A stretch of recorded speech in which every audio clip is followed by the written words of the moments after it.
오늘 본문 말씀을 통해서 전에 하던 대로 이런 제목으로 말씀을 상고하며 은혜를 나누고자 합니다.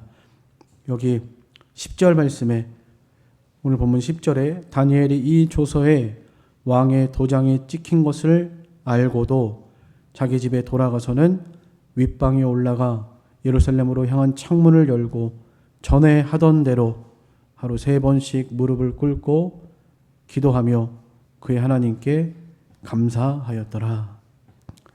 네, 전에 하던 대로 여기 본문에 있는 그대로 해서 말씀을 제목으로 해서 이 말씀을 상고하면서 은혜를 나누고자 합니다. 다니엘이 전에 하던 대로 행했던 이유가 무엇일까?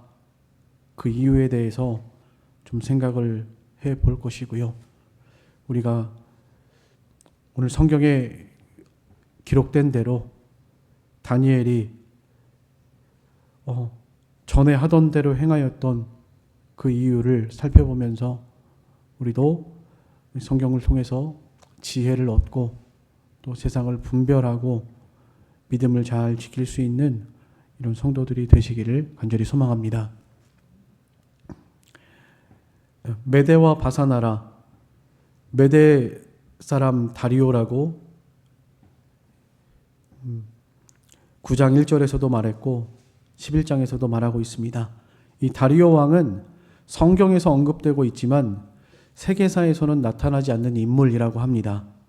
이 사람이 누구인가에 대해서 많은 논란이 있는 것이 분명하지만 분명한 것은 그가 메대 사람으로서 이 바벨론 마지막 왕 벨사살의 뒤를 이어서 바벨론을 다스린 메대 사람이라는 것입니다. 이 바벨론을 멸망시킨 바사왕 고레스죠. 이 고레스가 바벨론 통치를 위해서 파견한 총독이라고도 보고 있습니다. 또 고레스의 장인이다 이렇게 보기도 합니다.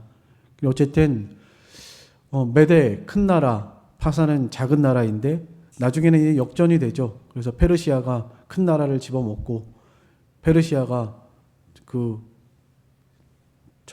전체를 다 다스리게 되죠.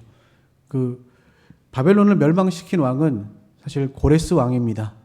이 고레스 왕이 그 바벨론을 좀 다스리라고 보낸 그런 총독으로 보는 것이 대부분 일반적인 견해인 것으로 보입니다.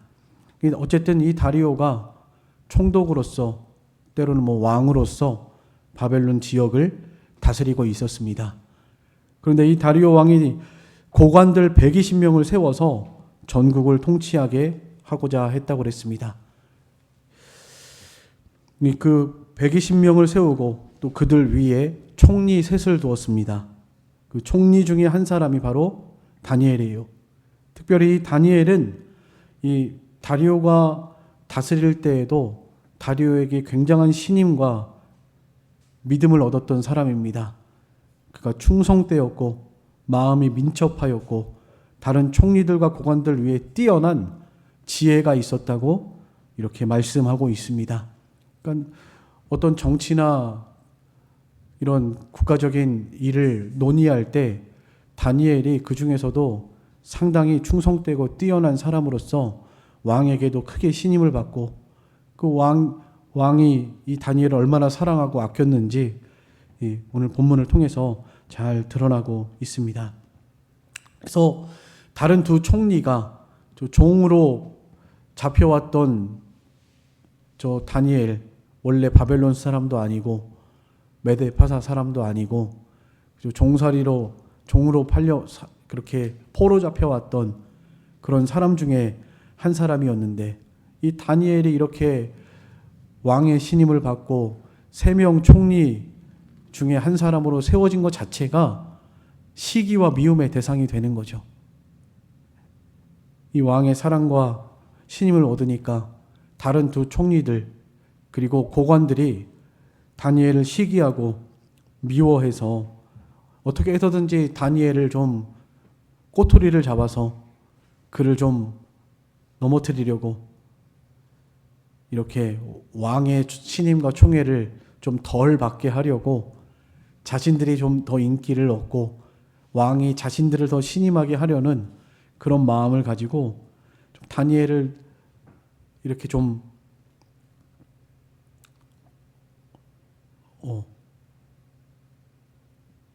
그릇됨을 찾아보려고, 고발할 근거를 찾아보려고 그렇게 애를 썼습니다.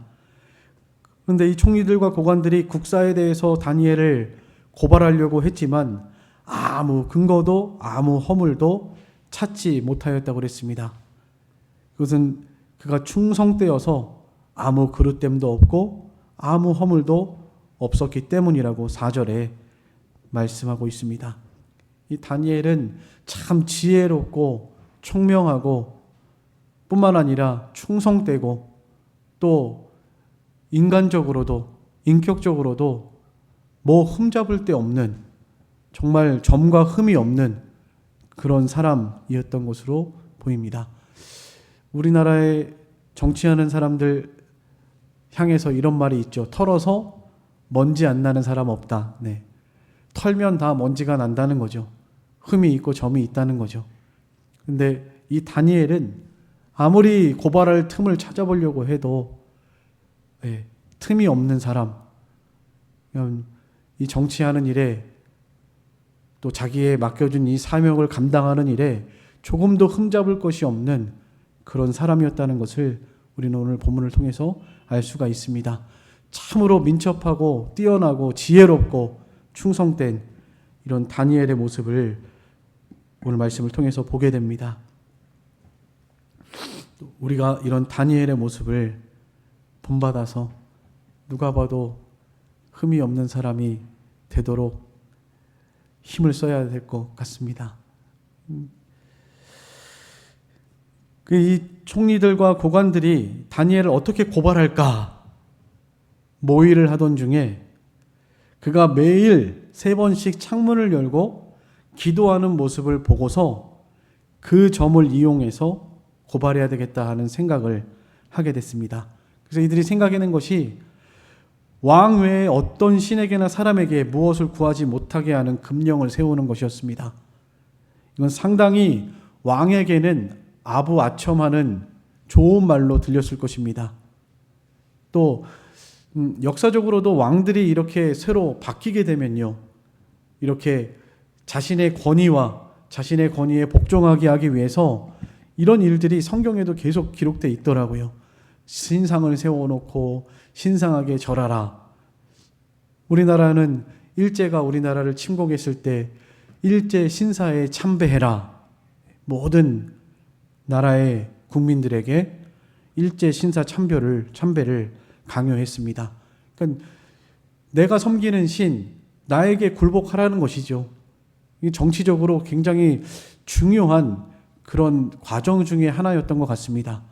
그래서 이런 역사적으로 성경에서도 그런 일들이 번번이 등장하고 있고, 여기 다리오 왕도 이제 처음 다스리게 됐으니까, 바벨론이 멸망하고 메대 나라가 처음 다스리게 됐으니까 뭔가 자신에게 복종시키고 그 자신의 위엄과 능력을 강화시키려는 그런 의미에서 이 총리들과 고관들이 말하는 이 의견이 참 좋다고 여겼을 것이 분명합니다.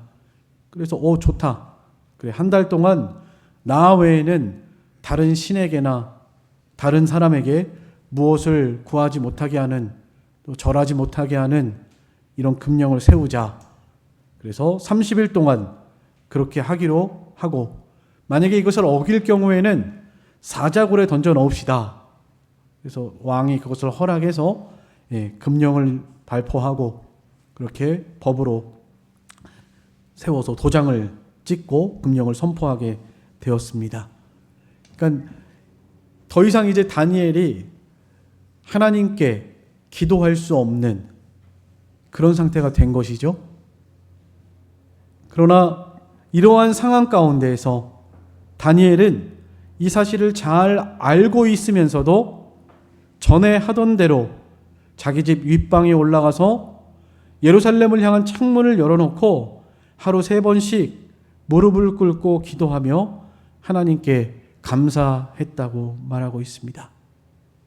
사자굴에 던져져도 내 목숨을 잃어버려도 하나님께 기도하고 예배하는 것이 목숨보다 더 귀하다, 이렇게 생각한 것이죠. 여러분, 우리가 이따가 말씀드리겠습니다. 왜 다니엘이 이렇게 사자굴에 들어가야 할 이런 목숨이 위태한, 그러니까 자기 생명을 내놓아야 하는 이런 상황 가운데서도 양보하지 않고 전에 하던 대로 하루 3번씩 창문을 열고 하나님께 기도하였을까요? 아무 이유도 없이 이렇게 하지 않았겠죠. 분명한 이유가 있기 때문에 이렇게 한 것입니다. 그것이 다니엘의 의지고 다니엘의 신앙, 그리고 하나님께 대한 믿음의 고백인 것입니다. 다니엘이 이렇게 하였던 이유, 그 가장 중요한 첫 번째 이유는 자신이 행하는 일이 하나님 앞에서 옳은 일이기 때문에 그렇습니다. 또 하나님 앞에 옳을 뿐만 아니라 이 일은 왕에게도 나라에도 또 자기 백성들에게도 너무나 유익한 일이기 때문에 여기에 대해서 내가 하는 이 일이 하나님 앞에 옳다, 또 사람들에게 유익이 된다, 이런 믿음과 확신이 있었기 때문에 이런 왕의 금령 앞에서도 자신의 뜻을 굽히지 않았던 것입니다. 이 다니엘이 하루 3번씩 창문을 열고 기도한 이유가 무엇일까요? 하나님의 말씀을 의지해서 기도한 것이죠. 열왕기상 8장 46절 한번 찾아보시겠습니다. 열왕기상 8장 46절부터 50절까지입니다. 솔로몬 왕이 성전을 짓고 나서 그 성전 봉헌식에서 기도한 내용이죠. 성전을 다 짓고 하나님께 드리면서 감사하면서 예배하고 기도할 때 이렇게 기도했습니다. 열왕기상 8장 46절로 50절까지 읽겠습니다. 범죄하지 아니하는 사람이 없사오니 그들이 주께 범죄함으로 주께서 그들에게 진노하사 그들을 적국에게 넘기심에 적국이 그들을 사로잡아 원근을 막론하고 적국의 땅으로 끌어간 후에 그들이 사로잡혀간 땅에서 스스로 깨닫고 그 사로잡은 자의 땅에서 돌이켜 주께 간구하기를 우리가 범죄하여 반역을 행하며 악을 지었나이다 하며 자기를 사로잡아간 적국의 땅에서 온 마음과 온 뜻으로 주께 돌아와서 주께서 그들의 조상에게 주신 땅, 곧 주께서 택하신 성읍과 내가 주의 이름을 위하여 건축한 성전 있는 쪽을 향하여 주께 기도하거든 주는 계신 곳 하늘에서 그들의 기도와 간구를 들으시고 그들의 일을 돌아보시며 주께 범죄한 백성을 용서하시며 주께 범한 그 모든 허물을 사하시고 그들을 사로잡아간 자 앞에서 그들로 불쌍히 여김을 얻게 하사 그 사람들로 그들을 불쌍히 여기게 하옵소서. 네. 이렇게 기도하라고 그랬죠. 그래서 다니엘이 성경을 읽다가 하나님 성전을 향해서 우리가 하나님 앞에 범죄해서 바벨론에 포로 잡혀 왔는데 하나님의 긍휼과 은혜를 간절히 구하면서 온 마음과 온 정성과 온 뜻을 다해서 그렇게 하나님 앞에 사죄하면서 백성들을 용서해달라고, 백성들의 허물을 사해달라고, 불쌍히 여겨달라고 그렇게 하루 3번씩 하나님 앞에 기도했던 것입니다. 말씀에 의지하여 기도한 것이죠. 하나님이 너무너무 기뻐하시는 하나님의 뜻일 뿐만 아니라 이 기도 자체가 하나님의 백성들을 유익하게 하는 기도죠. 다니엘이 지금 하나님 앞에 잘못하고 있는 것이 아무것도 없습니다.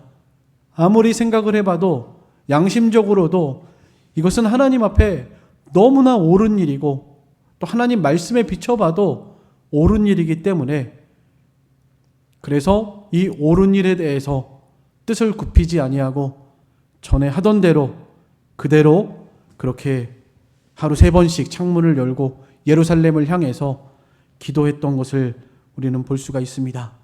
또 다니엘이 기도할 때 나라와 왕을 위해서도 기도한 것이 분명합니다. 내가 하나님 앞에나 왕 앞에서 무죄하다는 것이 명백하다. 이렇게 고백하죠. 22절에 한번 읽어보겠습니다. 22절. 나의 하나님이 이미 그의 천사를 보내어 사자들의 입을 봉하셨으므로 사자들이 나를 상해하지 못하였사오니 이는 나의 무죄함이 그 앞에 명백함이오며 또 왕이여 나는 왕에게도 해를 끼치지 아니하였나이다. 자신의 무죄함이 명백하고 왕에게도 내가 해를 끼친 적이 없습니다. 오히려 왕을 위해서, 나라를 위해서 다니엘이 기도했겠죠. 하나님께서 나라와 임금들을 위해서 기도하라고 그랬죠. 디모데전서 2장 1절로 3절 한번 읽어보겠습니다. 같이.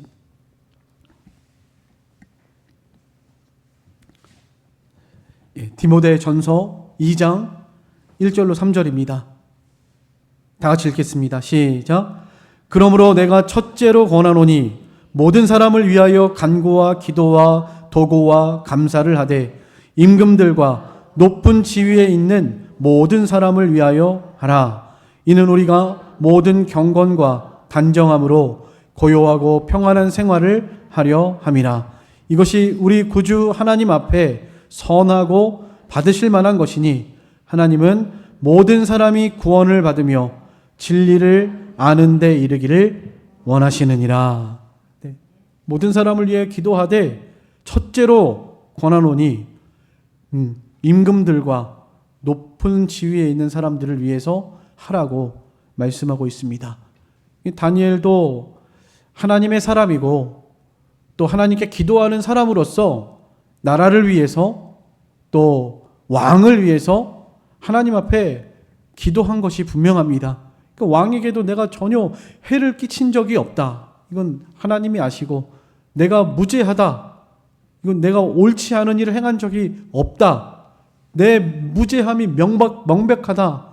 이렇게 자신의 옳음, 하나님 앞에 말씀 앞에서 옳은 것과 또 자신의 행동 자체가 하나님 앞에 옳고 또 사람들에게 유익이 되고 옳은 일이었다라는 것을 분명하게 밝히시는 하나님의 섭리라고 다니엘이 하나님을 찬양하고 있는 것을 보고 있습니다. 그러니까 다니엘이 전에 하던 대로 이렇게 했던 것은 양심을 써서 내가 혹시 이 일을 통해서 하나님께 영광을 가리우거나 또 하나님의 일에 또 하나님 나라의 백성에게 손해를 주는 일이 아닌가라는 생각을 분명히 했을 것입니다. 그러나 하나님 앞에서 신앙 양심을 써서 볼 때 이 일은 하나님의 말씀을 순종하는 일일 뿐만 아니라 하나님 앞에서도 옳은 일이고 이것이 하나님의 영광을 가리우는 것이 아니라 또 백성들과 나라의 왕에게 손해 주는 일이 아니라 이것은 분명히 옳은 일이고 유익한 일이다. 이것을 깨달았기 때문에 이 옳은 일에 대해서 뜻을 굽히지 않았던 것임을 우리는 분명히 깨달으셔야 합니다. 오늘 우리들의 삶 속에서도 하나님의 말씀과 하나님 앞에서 옳은 일을 따라가고 순종하기 위해서 그 옳은 일을 선택해야 할 때 다니엘처럼 때로는 세상의 부와 명예와 영광, 목숨까지도 내어 놓아야만 믿음을 지킬 수 있고 이 시험과 환난을 이길 수 있는 이런 시험의 때가 우리에게도 반드시 있다라는 것을 기억하시면서 이런 시험의 때 우리가 신앙 양심을 써서 나의 명예와 영광과 재물과 목숨을 위해서 하나님의 말씀을 양보하고 하나님께 대한 신앙을 타협하는, 세상과 타협하는 이런 사람이 되지 않도록 오늘 여기 다니엘처럼 하나님 앞에 옳은 것, 또 하나님이 기뻐하시는 것, 하나님께서 원하시는 그 길을 잘 보고 선택하고 따라갈 수 있는 그런 저희들의 삶이 되시기를 간절히 소망합니다. 다니엘은 그런 지혜가 있었던 것이죠. 이 시대를 분별하고 이러한 시대 가운데에서 하나님 앞에 어떻게 하는 것이 옳은 일인가 하는 것을 분명하게 알았던 것이기 때문에 그래서 그 옳은 것을 붙잡고 전에 하던 대로 하루 3번씩 기도한 것으로 그렇게 깨달아집니다. 우리가 하나님 앞에 옳은 것을 잘 분별하고 그 옳은 일을 잘 붙잡을 수 있는 성도들이 되셨으면 좋겠습니다. 우리 역사적으로도 불과 120년 전에, 한 100년 전이죠. 100년 전에 그 일제 탄압을 받을 때, 특별히 우리 기독교에서는 신사 참배 반대 문제로 인해서 상당히 목숨을 내놓아야 하는 그런 사안이었죠. 네. 그래서 한국교회가 38차 총회에 로마서 13장을 말씀을 들어서 신사에 참배하는 것은 국가에 순종하는 것이라고, 국가에 복종하는 것이 마땅하다고 말씀을 들어서 그것이 옳은 일이다, 가한 일이다라고 그렇게 판결을 하게 되었죠.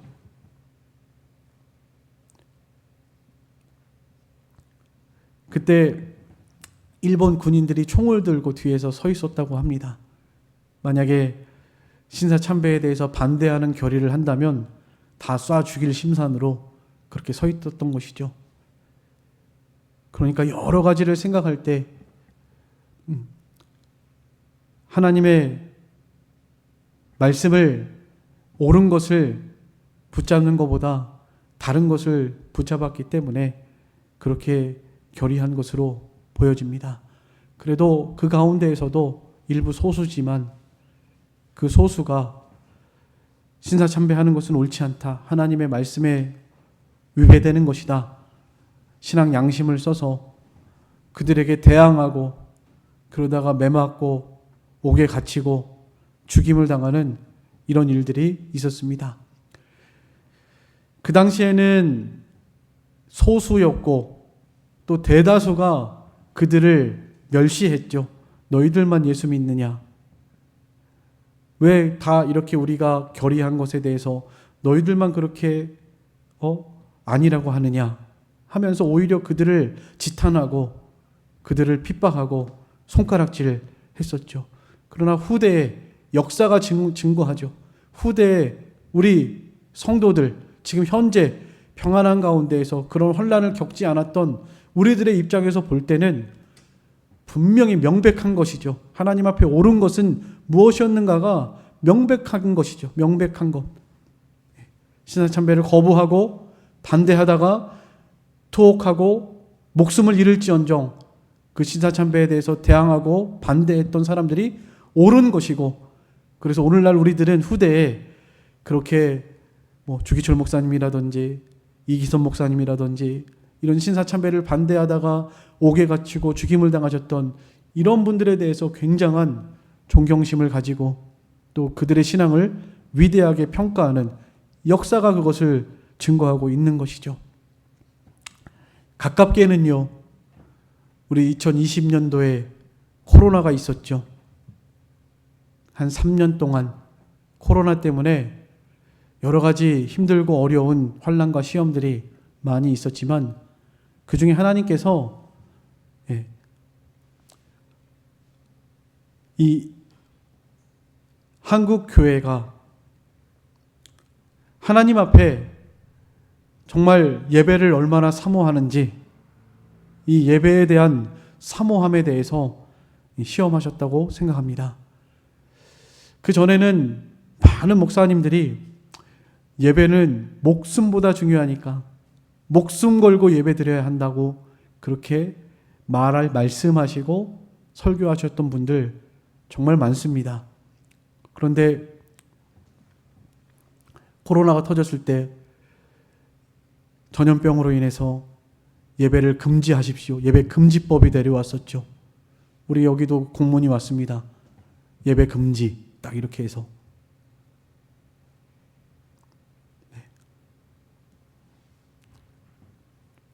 네. 그때 그런 말 하는 사람도 있었죠.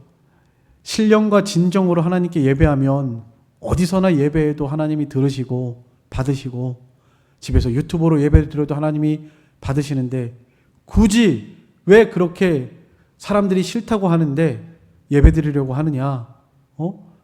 너희들의 예배만 하나님이 받으시느냐? 조용히 몸살이고 또 그런 얘기했죠. 다른 사람에게 병 옮기지 않기 위해서 사랑하는 마음이 있으면 예배드리지 말아야 한다. 이렇게까지도 말을 했죠. 저는 그걸 보고 정말 가슴이 아팠고요. 네. 광명한 천사를 가장한 사단의 말이다. 이렇게 생각을 했습니다.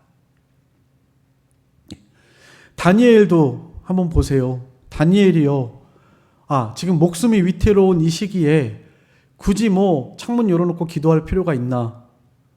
조용히 닫아놓고 하나님이 창문 열어놓고 기도한다고 들으시고 창문 안 열고 조용히 기도한다고 안 들으시나? 어디에서나 하나님이 들으시고 어디에서나 하나님이 내 기도하는 걸 보시고 아시는데 몸살이고 여기서 기도하자.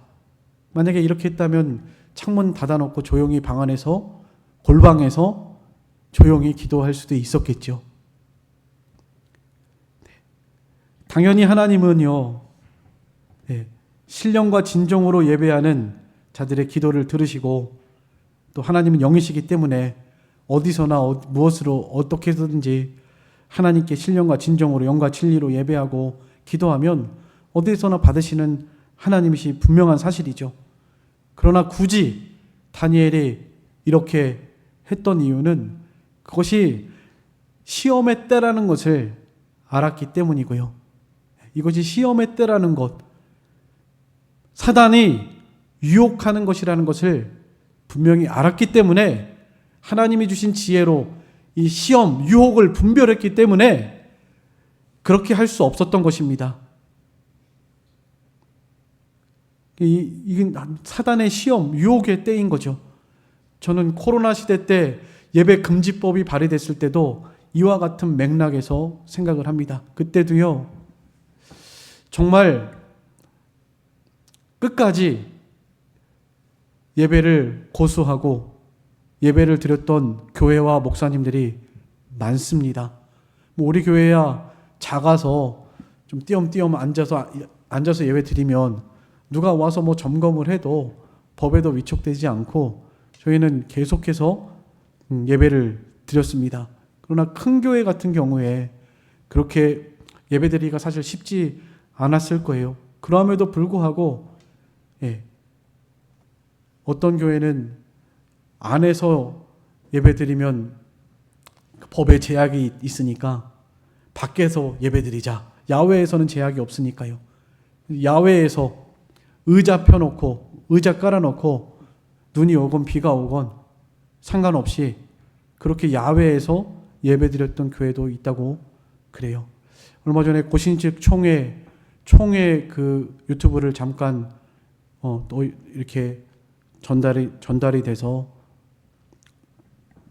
봤는데 그 코로나 때 그렇게 예배를 목숨처럼 귀하게 여기고 예배드렸던 그 목사님이 고신 측의 자존심이라고 자부심을 세운 목사님이라고 그렇게까지도 칭찬하는 것을 보았습니다. 이번에 이 나라의 위정자들을 위해서 나라를 위해서 우리가 기도해야 하는데요. 다니엘도 나라를 위해서 기도했죠. 이 나라에 하나님이 싫어하시고 진노하시는 이런 법이 세워지고 통과되지 않도록 우리 기도해 주셔야 합니다. 이번에 10월 27일에 광화문에서 이 차별금지법, 동성애에 관한 차별금지법 통과를 반대하는 그런 대대적인 그 모임이 있다는 것으로 알고 있습니다. 네, 거기 이 차별금지법이라는 것이 겉으로 볼 때는 상당히 합리적인 이유인 것이 분명하죠.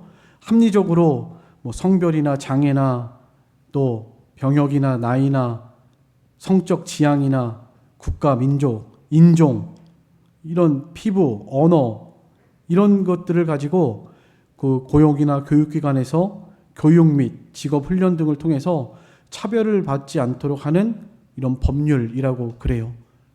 그런데 겉으로 볼 때는 좀 옳은 것 같고 그럴싸하고 합리적으로 보이지만 사실은 이것은 굉장히 위험한 법이고 하나님이 싫어하시고 하나님이 진노하실 만한 이런 법이라는 것을 우리는 분명히 깨달으셔야 합니다.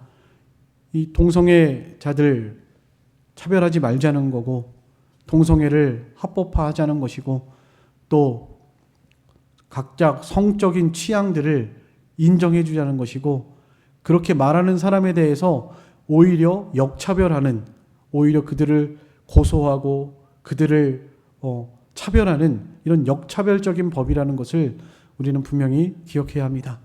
앞으로 이런 법이 통과가 되면 교회 안에서도 동성애에 대해서 잘못됐다고 말할 수 없고요. 또 특별히 종교에 대해서도 이단들에 대해서 잘못됐다고 말할 수도 없고요. 그런 거 말하면 이제 고소고발 당하는 거예요. 실제로 이 차별금지법이 통과된 그런 나라들의 신뢰들 가운데에서 가장 심각한 문제 중에 하나, 사회적인 문제가 서로 고소고발하는 일들이 너무나 많이 발생한다는 것이었습니다. 서로 이제는 이런 것 때문에 서로 고소고발하고 특별히 교육계 그리고 종교계 강단에 서는 사람들 또 교회에서 설교하는 사람들 많이 고소고발 당하고 심지어는 자기 부모에게까지도 고소고발하는 이런 고소고발하는 일들이 너무나 많이 발생했다고 그래요. 사회적으로 굉장히 큰 문제를 발생했다고 그렇게 조사된 기록에 의해서 있습니다. 우리나라에서도 맨 처음에 2007년에 이 차별금지법 통과하자고 발의를 했었는데 그때 다 반대해서 반대표가 더 많아서 그것이 폐기되었는데요. 그리고 계속해서 그 발의를 했다고 합니다. 7차례, 8차례 발의를 계속해서 해왔고 그래도 계속 안 되다가 최근에는 시민단체에서 2022년인가 시민단체에서 그 법을 다시 발의를 해가지고 지금 차별금지법이 통과하는 것에 대해서 다시 국회에서 이제 그 법으로 통과시키려고 하는 이런 움직임이 지금 있는 그런 시대에 있습니다. 우리가 이런 나라를 위해서도 또 나라에 정치하는 위정자들을 위해서도 기도하셔야 합니다. 다니엘은 메대와 바사, 바벨론 나라를 위해서도 기도했어요. 어찌됐건 그 나라를 위해서 그 나라가 잘 되도록 기도한 겁니다. 잘 되도록. 또 하나님을 기쁘시게 하지 않는 이런 악법들을 세우지 않도록 그래도 하나님의 통치 안에서 긍휼하심으로 그 나라들이 하나님의 백성들을 불쌍히 여기고 긍휼히 여길 수 있도록 그렇게 기도한 것입니다. 아까 읽어보셨던 열왕기상 8장 46절, 50절에도 그런 내용이 있어요. 그 나라가 이스라엘 백성들을 불쌍히 여기고 용서해주고 긍휼히 여겨달라고 그렇게 사로잡아간 자 앞에서 불쌍히 여김을 얻게 해달라고 그렇게 기도했습니다. 그 나라를 위해서도 그렇게 기도한 거죠. 이들에게 정치를 해도 악한 정치하지 않고 백성들을 긍휼히 여기고 불쌍히 여기는 정치를 할 수 있도록 그렇게 기도한 것이 분명합니다. 그리고 그 앞에서도 우리가 느부갓네살 왕이 교만할 때 혹시 왕이 하나님 앞에 공의를 행함으로써 죄를 사하고 가난한 자를 긍휼히 여김으로써 죄악을 사하소서 그리하시면 왕의 평안함이 혹시 장구하리이다. 왕을 위해서 이렇게 기도한 거죠. 왕이 공의를 행할 수 있게 해달라고 또 왕이 백성들을 긍휼히 여기게 해달라고 불쌍히 여기게 해달라고 이렇게 기도한 것이죠. 아마 다니엘은 이 벨사살 왕을 위해서도 다리오 왕을 위해서도 이렇게 나라를 위해서 기도했을 것이 분명합니다. 이 기도하는 것 이것이 옳은 일이고 나라를 위한 일이고 왕을 위한 일이고 또 궁극적으로는 이 모든 선한 일이기 때문에 하나님 앞에서 옳고 선하기 때문에 여기에 대해서 하나님 앞에 옳은 것을 굳게 잡고 세운 것이죠.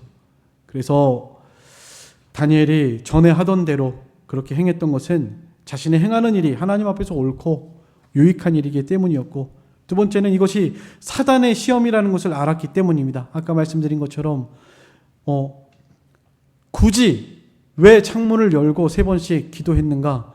이때는 사단이 시험하는, 유혹하는 때이라는 것을 분명하게 깨달았기 때문에, 그래서 오히려 더 굳이 붙잡는 것이죠. 평소 같으면 창문 닫아놓고 골방에서 조용히 기도할 수 있죠. 그래도 하나님이 들으시고 어디서든지 우리 예배하고 기도하는 거 들으시니까요. 그러나 시험과 환난의 때, 이때는 하나님이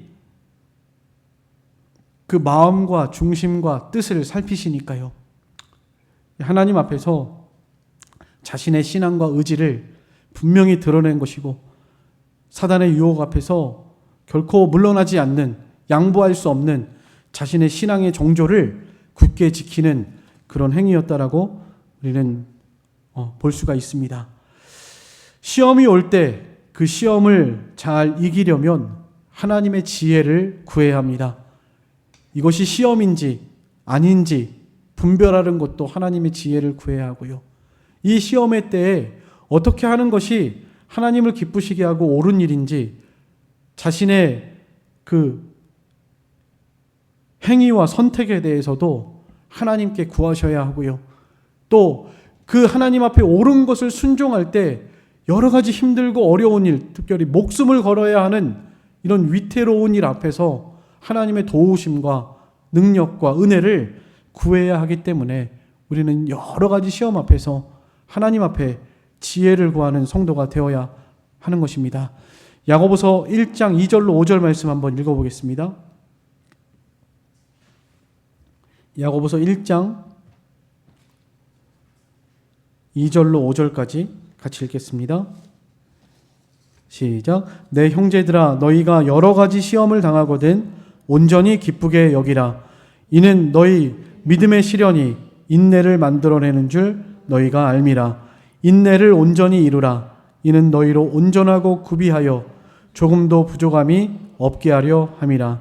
너희 중에 누구든지 지혜가 부족하거든 모든 사람에게 후히 주시고 꾸짖지 아니하시는 하나님께 구하라. 그리하면 주시리라. 우리 요즘에 야고보서 공과 주일 학생들 공과 나가고 있습니다.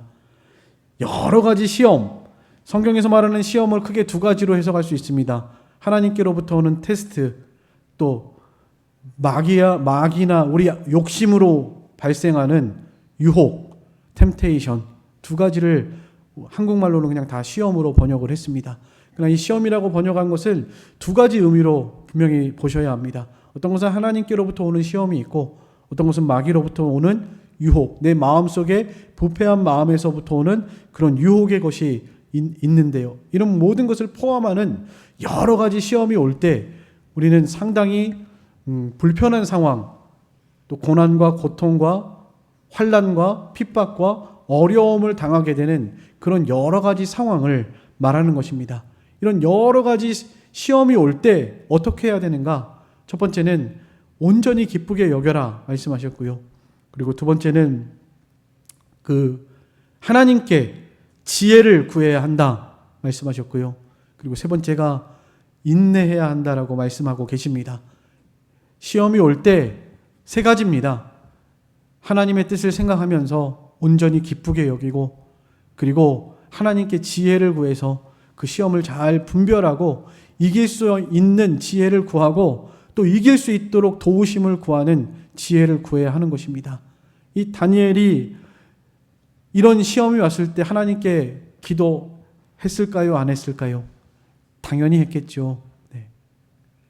하나님께서 분별할 수 있도록 영적 분별력을 주시고, 이건 시험의 때고 내가 이때에 창문을 닫는 것은 하나님 앞에 옳지 않은 행동이다 라는 것을 분명히 알았기 때문에 여전히 전에 하던 대로 창문을 열어놓고 하루 3번씩 그렇게 기도했던 것으로 보셔야 합니다.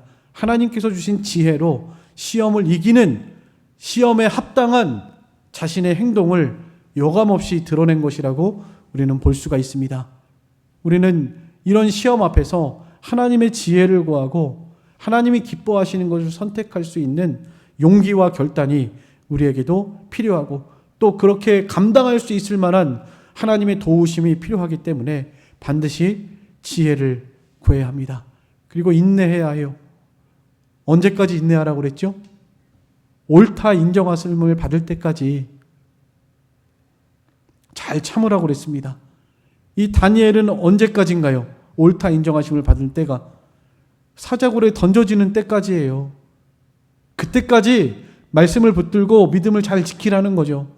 사자굴에 던져질 때까지입니다. 사자굴 앞에서 두려워가지고 나 이제 저기 잘못했다고, 내가 이제 다시는 기도 안 하겠다고, 만약에 이렇게 했다면 사자굴에는 안 들어가겠지만 시험에는 탈락하는 것이죠.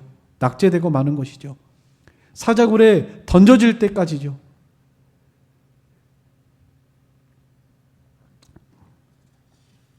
마지막으로 세 번째는요, 자기 하나님을 믿었기 때문입니다.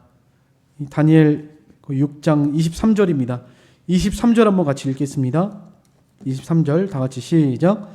왕이 심히 기뻐서 명하여 다니엘을 굴에서 올리라 하매 그들이 다니엘을 굴에서 올린즉 그의 몸이 조금도 상하지 아니하였으니 이는 그가 자기 하나님을 믿음이었더라.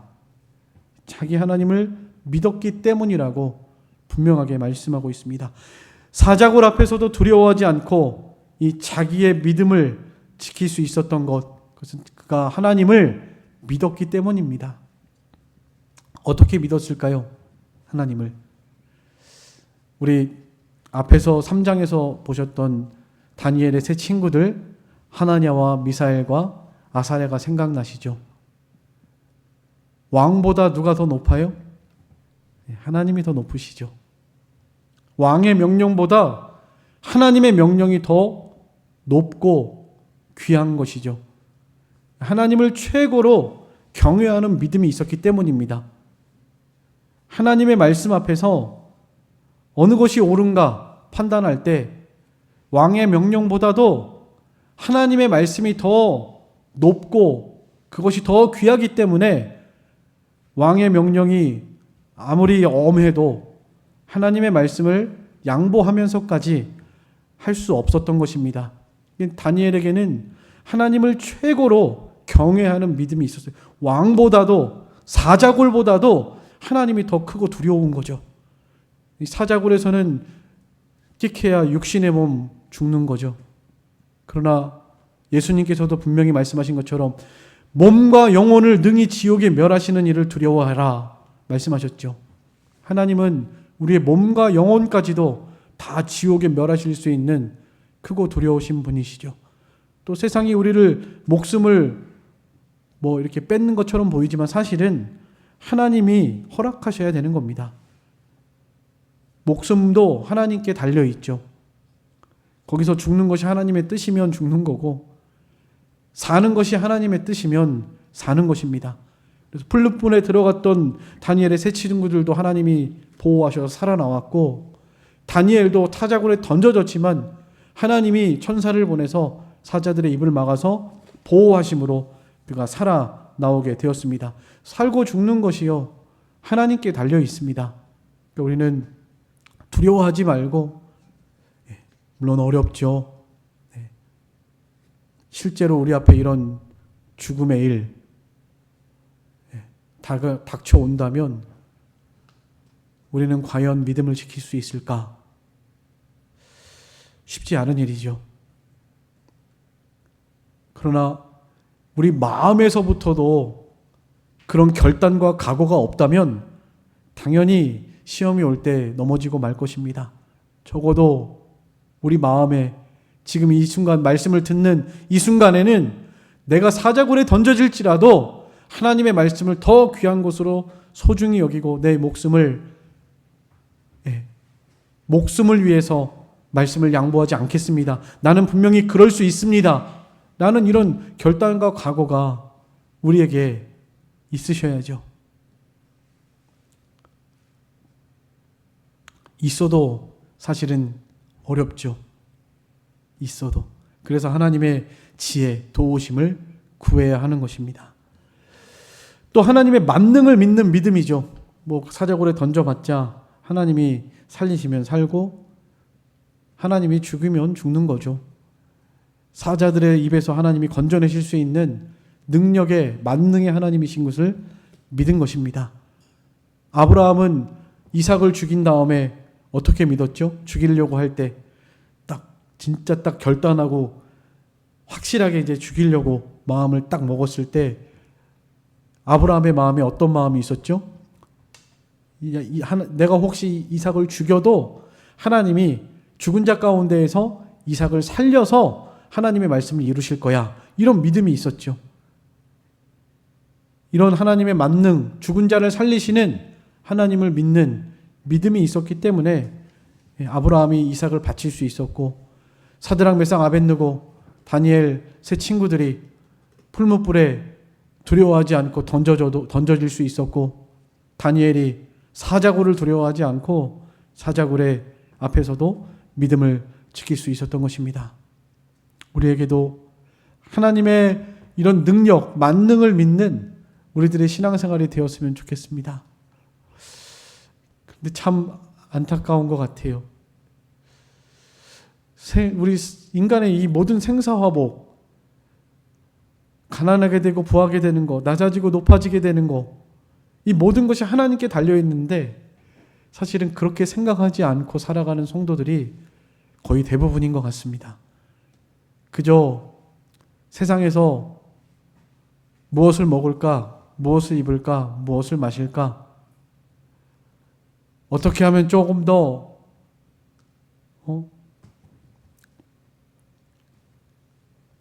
누려볼까, 이런 마음으로 살아가니까 하나님의 말씀은 저 뒤에 있는 거죠.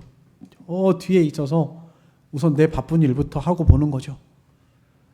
당장 먹고 살아야 되니까 일하는 것이고요.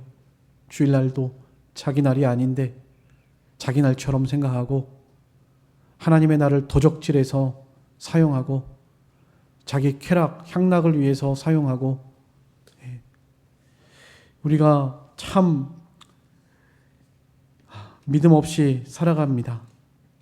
하나님의 능력을 믿지 못하고 그렇게 그냥 하나님은 하나님이시고 나는 세상에서 살고 있고 세상에서 내가 해야 할 우선순위들을 먼저 해야 되겠고 다 하고 난 다음에 하나님을 섬겨도 괜찮다 이렇게 생각하는 것 같아요.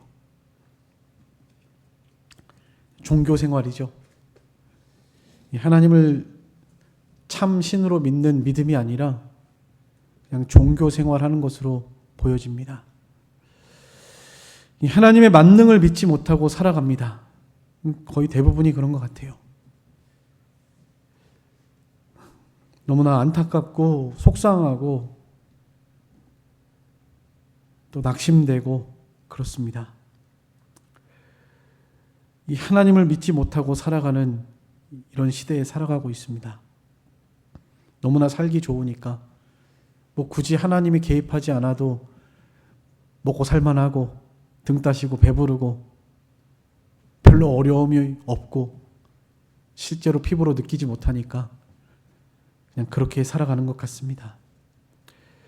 이 다니엘이 자기 하나님을 신뢰한 것 또 한 가지는 하나님 나라에 소망을 두는 믿음이 있기 때문입니다. 다니엘이 사자굴에 들어가서 물론 하나님의 능력으로 살 줄도 믿었겠지만 죽어도 좋다는 믿음을 가진 거죠. 다니엘의 세 친구들이 고백한 것처럼요. 그리 아니하실지라도 내가 왕이 세운 신상 앞에 절할 수 없습니다. 그리 안 해도 괜찮다는 거죠. 살아도 좋고 죽으면 더 좋고 그런 믿음이 있었던 것입니다. 죽음은 더 좋고 사실은 우리의 죽음은 이사 가는 거죠. 이 땅에서 하나님 나라로 옮겨가는 것입니다.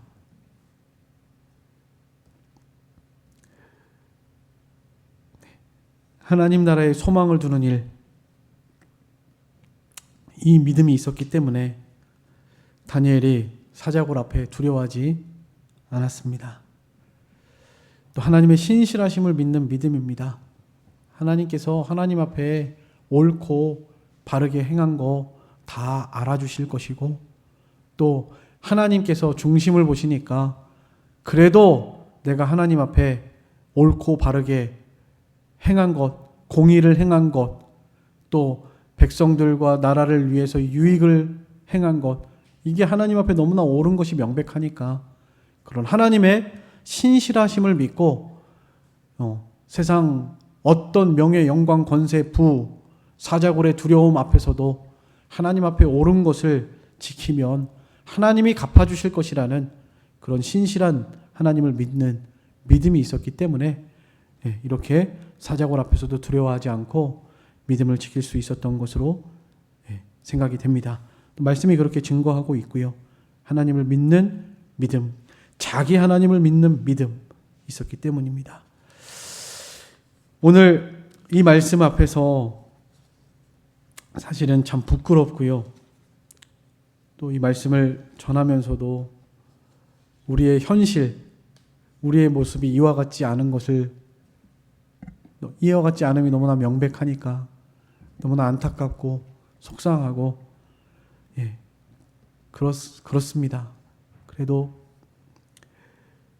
한 사람이라도 하나님의 공의를 세우고 진리를 사모하는 그 한 사람을 하나님이 찾으시니까 한 사람이라도 하나님의 말씀을 깨닫고 다니엘과 같은 신앙으로 서나가는 이런 기대와 소망을 가지라고, 또 우리에게 그런 믿음으로 살아가라고 말씀하시는 이 하나님의 음성을 듣고 우리가 힘을 얻고 위로를 받고 또 하나님 앞에 이렇게 다니엘과 같이 전에 하던 대로 다니엘의 신앙을 본받아서 믿음을 지키기를 결단하고 또 고백하며 하나님의 도우심과 은혜를 구하며 살아가는 우리 모든 성도들 신앙생활 되시기를 간절히 소망합니다.